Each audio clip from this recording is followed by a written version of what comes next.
Welcome to my YouTube channel my dear students. हमने narration पढ़ा था और मैंने लास्ट लेक्चर में आपको अदर पार्ट्स ऑफ स्पीच बताया था, ठीक है।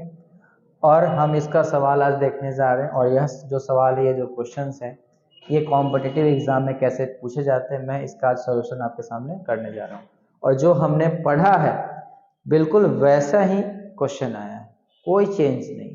अगर आप पूरे लेक्चर्स को देखते हैं तो ये क्वेश्चन बिल्कुल आपसे इजी बन जाएगा, ठीक है, बहुत ही आसान बनेगा। देखो क्वेश्चन क्या है कि select the option that expresses the given sentence in indirect speech, यानी इसको चेंज करना है इनडायरेक्ट में, और एक्सप्रेस यानी मीनिंग देखना है कौन सा मीनिंग चाहिए। स्टेटमेंट है क्या कि ही सेड, उसने कहा, I bought this book for you, है ना, I bought this book for my brother, ये किताब मैंने अपने भाई के लिए पढ़ा। तो कल पिछले क्लास के लेक्चर में आप देखेंगे कि दिस का हमने दैट चेंज किया था, है ना। तो देखेंगे दिस, देखो ये बहुत इजी है। अब वन बाय वन हम चेक भी करेंगे, अगर शॉर्ट में बनाना है और कम टाइम में और सही से बनाना है तो जो एक्स्ट्रा वर्ड है उसको आप देखेंगे इजिली बन जाएगा, ठीक है। तो दिस का पता आपको क्या होता है, देखो इसका solution, he said, he said, he said, he said, चारों में ही सेड है, ठीक है। दैट आएगा, सब में दैट आएगा। अब ये हमने कहा था कि first person according to subject, ये हमने पढ़ा था। देखो सब जगह ही है, चारों ऑप्शन में ही तक सेम है। अब होगा आगे कंफ्यूजन, केवल एक ही आंसर हमारा सही है, चार सही नहीं, एक आंसर सही है। आगे देखते हैं ये कौन सा वर्ब है, तो ये है आपका V2, यानी वर्ब का दूसरा फॉर्म, सेकंड फॉर्म।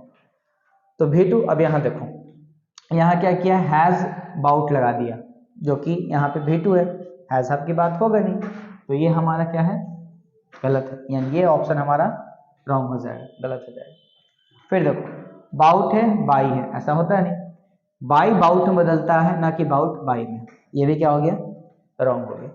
तीसरा देखो, ही सेड दैट, ही सही है। अब देखो बाउट का बाउट ही उसने रख दिया, मैंने आपको बताया था, क्या बताया था, याद है क्या बताया था, बताओ, कि अगर वर्ब का सेकंड फॉर्म हो तो हम उसे चेंज करेंगे हैड प्लस वर्ब के थर्ड फॉर्म, इसमें हमने बताया था।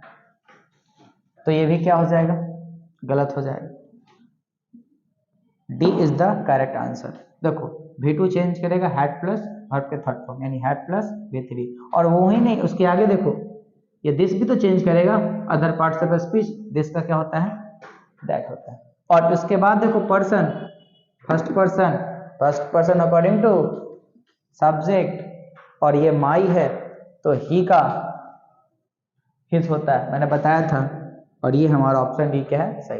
तो बिल्कुल इजी वे में हमने ये क्वेश्चन सॉल्व किया, और ये क्वेश्चन जो है CGL का, ठीक है, CGL जो अभी एग्जाम हुआ करंट 2023 में, SSC CGL का क्वेश्चन है, आप सीख गए, बस प्रैक्टिस कीजिए। और भी ढेर सारा क्वेश्चन है, मैं लाकर आपके सामने प्रैक्टिस करवाऊंगा, ठीक है। Thank you.